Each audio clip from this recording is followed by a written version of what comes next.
So, hello everyone, hope you are doing great. So, in this video, we are going to cover the topic of historical development of law in India. So, let's jump into today's topic. अब India में बात करते हैं कि law और legal system का development कैसे कैसे और किस किस फेज़ में हुआ था। तो इंडिया में बेसिकली 3 फेजेस में लीगल सिस्टम और लॉज का डेवलपमेंट हुआ था। First phase was early religious era, जिसमें कि रिलीजियस टेक्स्ट, सेक्रेड टेक्स्ट के बेसिस पे लॉज को माना जाता था और फॉलो किया जाता था। देन आफ्टर दूसरा एरा था ब्रिटिश लीगल एरा, जहाँ पर ब्रिटिश को रूल करने के लिए लॉज और रेगुलेशंस की ज़रूरत पड़ी। Then after finally the independent India, जो इंडिपेंडेंट इंडिया का था उसको खुद के लॉज बनाने पड़े, जो कि उसको एक सोशल वेलफेयर की ओर ले जाते हैं। तो आइए बात करते हैं किस किस तरह से ये तीनों फेज़ में इंडिया का लॉ बन के आज हमारे सामने एक काफ़ी अच्छा और रिलायबल लीगल सिस्टम है। तो लेट्स मूव फॉरवर्ड नाउ। जैसे कि हम जानते हैं कि इंडिया एक काफ़ी rich, culturally rich and diverse nation है। कई तरह के लोग, कई तरह के कल्चर मिलजुल कर रहते हैं, और India is the largest democracy in the world. इस बात को भी हम अच्छे से जानते हैं। India is a parliamentary, democratic and republic nation, और which functions within the framework of constitution of India. तो जो कॉन्स्टिट्यूशन ऑफ इंडिया है, कॉन्स्टिट्यूशन ऑफ इंडिया, उसी के अंडर जो पूरा देश का सिस्टम है, देश में जो भी चीज़ें हो रही हैं, चाहे पॉलिटिकल हो, इकोनॉमिक हो, और जो उनकी पब्लिक, जो सिटीजन्स को रिलेटेड चीज़ हो, फ्रीडम एक्सप्रेशन, जो कुछ भी हो रहा हो, सारा कुछ इस कॉन्स्टिट्यूशन ऑफ इंडिया की बाउंड्रीज़ के विद इन ही होगा। और जो भी चीज़ अगर इसको सुपरसीड करती है तो वो वॉइड डिक्लेयर हो जाती है। तो constitution of India is the supreme authority in India, and it is also the largest written constitution in the world. और अब बात करते हैं कि हमारा जो इतना well founded, well establish and reliable legal system है, ये आज नहीं था। मतलब आज से पहले के टाइम पर ये बिल्कुल ऐसा नहीं था। आज से पहले के टाइम पर इसने काफ़ी लंबी जर्नी तय की है ऐसा एक रिलायबल सिस्टम बनने के लिए। तो चलिए बात करते हैं कि किस तरह से इंडिया में लॉ इतनी लंबी जर्नी तय करके आज एक बहुत ही अच्छा, रिलायबल और well established source of legal system है। तो earlier religious era, India has recorded legal history beginning from Vedic ages, and essence of civil system can be seen during the Bronze Age and Indus Valley civilization. तो India की history अगर record करते हैं, जहाँ पर हम history पढ़ते हैं इंडिया की, तो इंडिया की बात होती है वैदिक एजेस से, और वैदिक एजेस के बाद जो ब्रॉन्ज एज और इंडस वैली सिविलाइजेशन वाली एज थी, वहीं से ही एक सिविल सिस्टम का एसेंस देखने को मिलता है इंडिया में। देन आफ्टर, इनिशियली इंडिया में जब कोई भी रूल नहीं करता था, बिल्कुल स्टार्टिंग में law considered as a matter of religious perception and philosophy, वही डिवाइन ओरिजिन वाली थ्योरी। इंडिया में भी रिलीजियस टेक्स्ट जैसे भगवद गीता, वेद, उपनिषद और बाकी सेक्रेड एंड रिलीजियस टेक्स्ट के बेसिस पर ही लॉज माने जाते थे। जैसे कि किसी भी बुक में अगर कोई आपको गाइड दिया, जैसे गीता में दिया कि ये चीज़ करनी चाहिए, ये चीज़ नहीं करनी चाहिए, तो इंडिया के लोगों के लिए यही लॉज हुआ करती थी। और इन्हीं लॉज को, इन्हीं गाइडिंग्स को आगे चलकर कई प्रोमिनेंट स्कॉलर्स ने अपने अकॉर्डिंगली इसको इंटरप्रेट किया, ताकि जो उनका वैदिक बुक्स का जो क्रक्स होता था, जैसे गीता की बुक्स के अंदर जो भी दिया है, तो उनको यही स्कॉलर क्या करते थे, अच्छे से इंटरप्रेट करते थे, जिससे कि वो पब्लिकली यूज़ किया जा सके। क्योंकि अगर डायरेक्टली कॉन्सेप्ट की बात करें, तो अगर इसका एप्लीकेशन ही नहीं हो पाया तो इन लॉज का कोई फ़ायदा नहीं था। तो कई सारे स्कॉलर जो होते थे वो इन्हीं टेक्स्ट को, जैसे गीता हुई, वेद्स को, वेदास, गीता, और इन्हीं रिलीजियस टेक्स्ट को क्या करते थे, ये स्कॉलर्स थे, इन टेक्स्ट को इंटरप्रेट करते थे, और इंटरप्रेट करके एक कॉमन फॉर्म में लाते थे, जो कि पीपल्स के द्वारा, जो सोसाइटी में लोग हैं, उनके ऊपर अप्लाई की जाए और समझी जा सके। क्योंकि इनके जो कॉन्सेप्ट होते थे वो बहुत ही कंस्टिट्यूटेड टाइप के होते थे, बहुत ही डिफ़िकल्ट होते थे समझने में। तो ये स्कॉलर्स जो होते थे वो इन कॉन्सेप्ट्स को ईजिली ट्रांसफॉर्म करके, मॉडिफाई करके पब्लिक यूज़ के अकॉर्डिंगली इंटरप्रेट कर देते थे। जिनमें से एक बहुत प्रोमिनेंट स्कॉलर थे मनु, जिन्होंने मनुस्मृति बुक लिखी थी, आप इनको यहाँ पर देख सकते हैं। और ये है हमारे 4 वेद, ऋग्वेद, यजुर्वेद, सामवेद, अथर्ववेद। सो आगे बात करते हैं कि जो इंडिया था वो स्टार्टिंग से ही सेक्युलर लॉ के अकॉर्डिंगली डिफरेंट रिलीजन में डिफरेंट सेक्युलर लॉ होता था फॉर डिफरेंट रूलर्स सब। क्योंकि इंडिया एक बहुत डाइवर्स नेशन था, तो अलग अलग किंगडम थे, एक किंगडम यहाँ, एक किंगडम यहाँ, हर एक किंगडम का अलग अलग रूल्स एंड रेगुलेशन होता था, कल्चर होता था। तो काफ़ी डिफरेंट टाइप के सेक्युलर लॉज हमें देखने को मिल जाते थे। सेक्युलर लॉ बेसिकली रिलीजन से रिलेटेड लॉज होते हैं, जैसे हिंदू का लॉ, मुस्लिम का लॉ, ये सारे लॉज अगर कॉमन टेबल में देखे जाएँ तो इनको ओवरऑल सेक्युलर लॉज बोल देते हैं। सेक्युलर लॉ के हेड के अंदर ये सारे रिलीजियस लॉज आते हैं। तो इंडिया एक बहुत डाइवर्स नेशन था, तो सेक्युलर लॉ तो होना बनता ही था इनका। और इनमें से सबसे प्रोमिनेंट और सबसे बेस्ट लीगल सिस्टम और कोर्ट सिस्टम माने जाते थे मौर्यास के, जो कि 321 से लेके 185 BCE तक था, और मुगल्स का जो लीगल सिस्टम था वो 16वीं सेंचुरी से 19वीं सेंचुरी का। ये इन्होंने काफ़ी हद तक इंडिया के लीगल डेवलपमेंट में हेल्प की थी। तो अब बात करते हैं concept of law in various civilisation and religions, कि अब हमने बात तो कर ली तो लॉ की, पर लॉ का डिवाइन ओरिजिन हर एक डिफरेंट कंट्रीज़ के अकॉर्डिंग डिफरेंट इंटरप्रिटेशन था। जैसे कि धर्मा हिंदुओं में, हुकुम मुस्लिम्स में, जस इटली में, बेसिकली हम इसको लैटिन भाषा में बोलते हैं, then droit for France, recht for Germany and jus for Romans.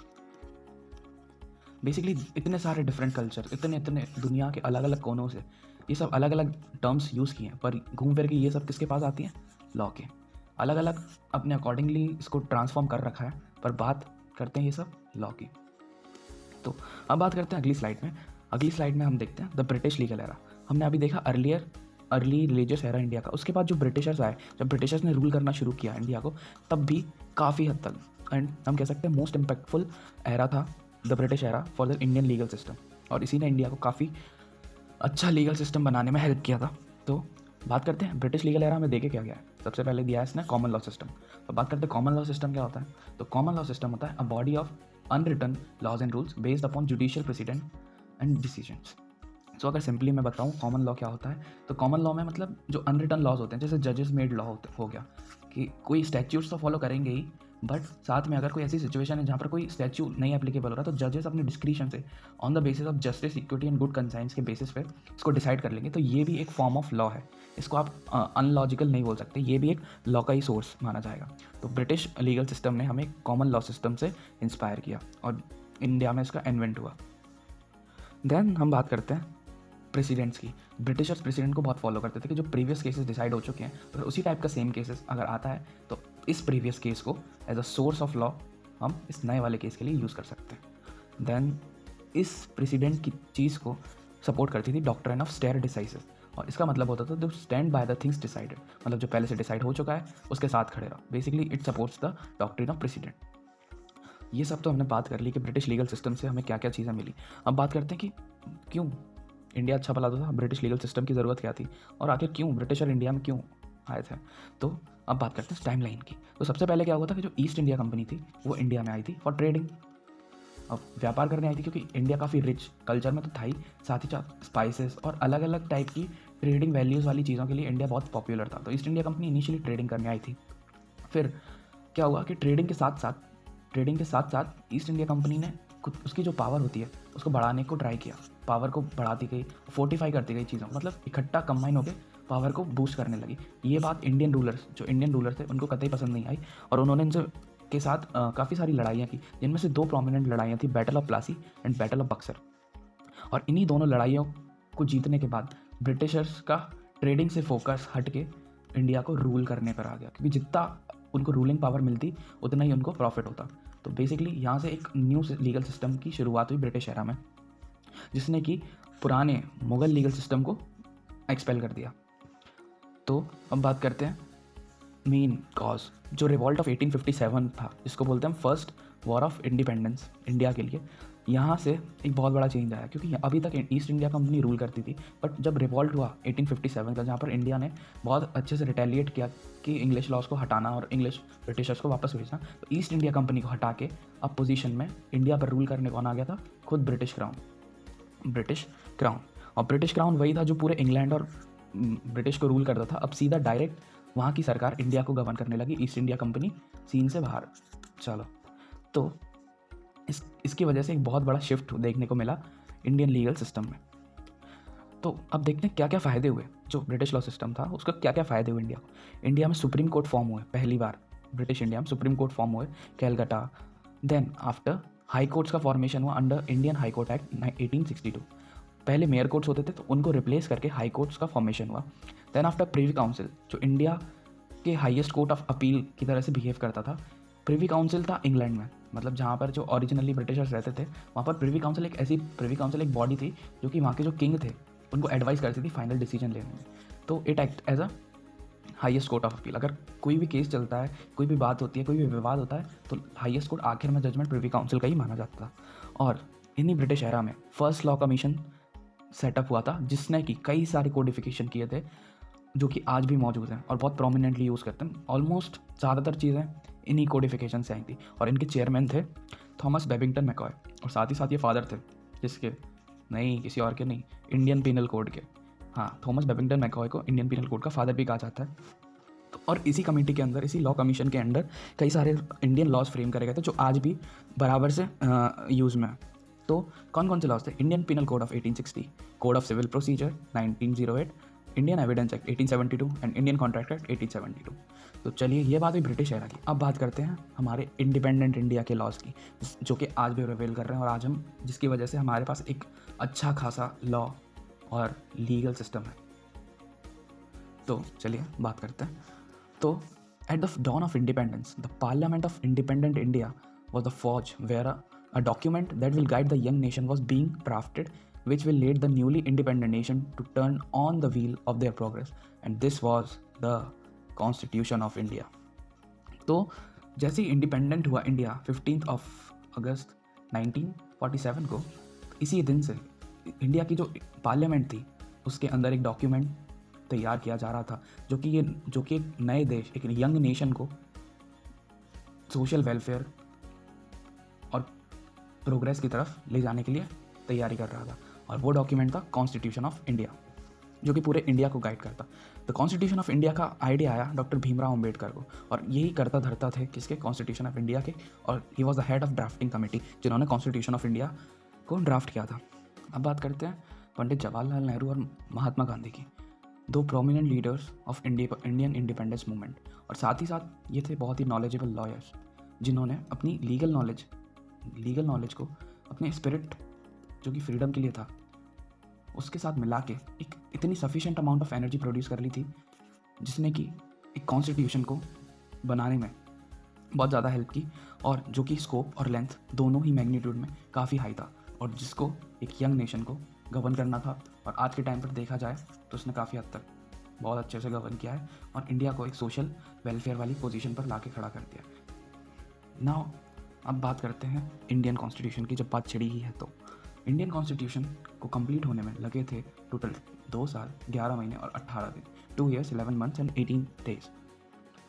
अब जो इंडियन कॉन्स्टिट्यूशन है वो अडॉप्ट किया गया था 26 नवंबर 1949 को, और इसका इफेक्टिव डेट है 26 जनवरी 1950, जिसको हम रिपब्लिक डे के रूप में भी मनाते हैं। और रिसेंटली अभी मनाया था, बट इस टाइम कुछ गड़बड़ हो गई थी, काफ़ी वायलेंस हुआ था, जो कि बहुत अच्छा नहीं था हमारे इंडिया के लिए, पर it's okay.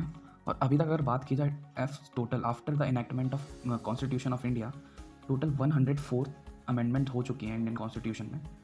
And the last one जनवरी में हुई थी, जनवरी 2020 में, जो इकोनॉमिकली बैकवर्ड क्लासेस के लिए, इकोनॉमिकली वीकर सेक्शंस के लिए जो रिजर्वेशन था, उस टाइम पर यहाँ पर 104th अमेंडमेंट हुई थी इंडियन कॉन्स्टिट्यूशन में। और ये हमारा इंडियन कॉन्स्टिट्यूशन। तो अब बात करते हैं, जब इंडियन कॉन्स्टिट्यूशन की बात आई है तो कुछ फैक्ट्स की बातें कर लेते हैं इंडियन कॉन्स्टिट्यूशन की। जो इंडियन कॉन्स्टिट्यूशन है एक गाइडिंग लाइट है किसके लिए, लेजिस्लेटिव, एग्जीक्यूटिव, जुडिशरी, जो कि ऑर्गन ऑफ स्टेट है। क्योंकि इंडियन कॉन्स्टिट्यूशन एक पर्टिकुलर पाथ प्रोवाइड करता है लेजिस्लेटिव के लिए, एग्जीक्यूटिव के लिए, जुडिशरी के लिए, कि in what manner they have to work and in what manner they have to function. साथ ही साथ जो इंडियन कॉन्स्टिट्यूशन है एक ऐसा रास्ता देता है जिससे कि इंडिया, जो एक यंग नेशन था, आज तो काफ़ी आगे आ चुका है, वो एक सोशल वेलफेयर की तरफ जा सके। मतलब इंडिया अपने लेवल पे तो अपनी अचीवमेंट करे ही, पर ग्लोबल लेवल पर भी इंडिया का काफ़ी नाम हो। इसलिए सारे पाथ्स और एक पर्टिकुलर फ्रेमवर्क प्रोवाइड करता है कॉन्स्टिट्यूशन ऑफ इंडिया। और जो कॉन्स्टिट्यूशन ऑफ इंडिया है वो क्या चेक करता है, मैकेनिज़्म, एक तो मैकेनिज़्म देता है अच्छा खासा इंडियन लीगल सिस्टम के लिए और इंडियन डेमोक्रेसी के लिए, कि किस तरह से उन्हें परफॉर्म करना चाहिए, किस तरह से काम करने चाहिए। साथ ही साथ उसको चेक एंड बैलेंस भी करता है। अगर कोई कन्फ्लिक्ट आता है, कोई कंट्राडिक्टरी चीज़ आती है, तो अच्छे से चेक करता है। और इसी के अकॉर्डिंगली जो इंडियन जुडिशरी है, इंडियन कॉन्स्टिट्यूशन को इंटरप्रेट करके जो भी कन्फ्लिक्ट आता है इसको दूर कर देती है, और जो भी चीज़ गलत होती है उसको वाइड डिक्लेयर कर देती है। तो अब बात करते हैं कुछ फैक्ट्स की। तो first fact was the original Indian constitution. जो इंडियन कॉन्स्टिट्यूशन की ओरिजिनल कॉपीज़ थी वो बेसिकली 2 वर्जन्स में लिखी गई थी, हिंदी और इंग्लिश साथ ही साथ। तो सेकंड फैक्ट है, the constitution originally was hand written. जो इंडिया का जो कॉन्स्टिट्यूशन है वो प्रिंटेड नहीं था, ना ही टाइप था, वो हैंड रिटन था। और इनको लिखा था श्री प्रेम बिहारी नारायण रायजादा, जिन्हें आप इन फोटो में देख सकते हैं। और साथ ही में ये ओरिजिनल पेजेस हैं इंडियन कॉन्स्टिट्यूशन के। एंड आफ्टर देन उसके बाद बात करते हैं थर्ड इंटरेस्टिंग फैक्ट की, जो था कि जो इंडियन कॉन्स्टिट्यूशन का ड्राफ्ट था, मतलब अडॉप्ट करने से पहले जो इंडियन कॉन्स्टिट्यूशन की को पूरा बना के तैयार किया गया था, उस फाइनल ड्राफ्ट से पहले, जो फाइनल ड्राफ्ट था उससे पहले इस कॉन्स्टिट्यूशन को ही 2000 से भी ज़्यादा बार अमेंड किया जा चुका था। मतलब कि जो फाइनलाइज करने से पहले ही इंडियन कॉन्स्टिट्यूशन 2000 और उससे कई ज़्यादा बार अमेंड किया गया था, और उसमें कई सारे चेंज लाए गए थे 2000 बार से भी ज़्यादा। तो अगला अमेजिंग फैक्ट्स है कि जो हर एक पेज है ओरिजिनल कॉन्स्टिट्यूशन का, वो डेकोरेटेड है किससे? फोक स्टोरीज, कल्चर और रिलीजियस इंस्पायर्ड टेक्स्ट और कल्चर से इंडिया के, जो कि आर्टिस्ट ऑफ शांति निकेतन के द्वारा ड्रॉ किया गया। जैसा कि आप देख सकते हैं, this is the picture of a page of Indian constitution, जहाँ पर फंडामेंटल राइट्स पार्ट 3 के बारे में बात किया गया है। बेसिकली नीचे हमारे डिटेल्स लिखी हुई हैं, बट ऊपर की साइड ये काफ़ी अच्छा आर्ट स्क्रिप्चर टाइप का बनाया गया है, और ये बनाया गया है आर्टिस्ट ऑफ शांति निकेतन के द्वारा, which was inspire from folk stories, culture and religion of India. Then और सबसे इंटरेस्टिंग बात ये है कि जो ओरिजिनल कॉपी है कॉन्स्टिट्यूशन की, वो आज भी लाइब्रेरी ऑफ इंडियन पार्लियामेंट में रखी गई है संभाल के। अब इतने टाइम से ये संभाल के कैसे रखी गई है, वो इसलिए क्योंकि इसके अंदर जो हीलियम गैस है, हीलियम गैस का जो चैम्बर है उसके अंदर इन्हें संभाल के रखा गया है, और हीलियम गैस रिएक्ट नहीं करती पेजेस से, तो इस वजह से वो काफ़ी हद तक सुरक्षित हैं और आगे भी काफ़ी लंबे टाइम तक रहेंगी। सो बेसिकली ये कुछ। अब बात करते हैं, इतना सब पढ़ने के बाद क्वेश्चन आता है क्यों, आखिर क्यों? तो चलो ये भी बता देते हैं। क्योंकि for the development and progress in the society, अगर लॉ नहीं होगा तो एक सब्जी मंडी वाली सिचुएशन बन जाएगी कि हर कोई अपने बारे में सोचेगा, अपने इंटरेस्ट को ऊपर रखेगा दूसरे और सोसाइटी के इकट्ठे इंटरेस्ट से। तो सब अपने बारे में सोचेंगे, तो एक सोशल वेलफेयर का रास्ता नहीं बन पाएगा, और डेवलपमेंट उस सोसाइटी का नहीं हो पाएगा, और प्रोग्रेस नहीं होगी। तो इसके लिए लॉ बहुत ज़रूरी है। उसके बाद बात करते हैं to balance out the interest of individual along with the interest of society. अब सोसाइटी बनी हुई है कई सारे इंडिविजुअल से, तो हर एक इंडिविजुअल का इंटरेस्ट सामने रखना है, और साथ में सोसाइटी का इंटरेस्ट भी कलेक्टिवली लेके चलना है। तो अगर लॉ नहीं होगा तो हर कोई अपना इंटरेस्ट ही सबसे ऊपर रखेगा। इसका जो पर्सनल इंटरेस्ट है उसके लिए दूसरों के राइट्स और दूसरों के जो भी इंटरेस्ट है उनको इन्फ्रिंज भी कर देगा। बट अगर लॉ होगा तो लॉ सोसाइटी को एज अ कलेक्टिवली होल और सबके इंटरेस्ट, पर्सनल और कलेक्टिव इंटरेस्ट को कंजर्व करके रखेगा। Then after to create a standard framework for people, एक समाज में एक ऐसा ऑर्डर बना देना जहाँ पर लोग एक सिस्टम में रहें, एक स्टैंडर्ड उनके लिए सेट हो जाए कि जो गलत काम है वो नहीं करने चाहिए। अगर अब फियर ऑफ लॉ होगा ही नहीं तो हर कोई अपनी मर्जी का काम करेगा, किसी को क्राइम करना है तो वो क्राइम करेगा क्योंकि कोई फियर ही नहीं है। पर अगर लॉ होगा तो एक स्टैंडर्ड क्रिएट हो जाएगा, अगर आपने एक क्राइम किया तो आपके ऊपर सैंक्शंस लग सकते हैं, जिसकी वजह से एक मोरालिटी बनी रहेगी सोसाइटी में और एक स्टैंडर्ड मेंटेन रहेगा। एंड लास्टली ये प्रोटेक्ट करता है rights and liberties of individuals and society as whole. So this was for all today. So that's all from my side today. Hopefully you have learned something new. So even if you found some doubt related to any of the topic of the video, you can please mention down in the comment section and I will try my best to sort out those. So thanks for watching again. See you. Have a good day. Bye bye.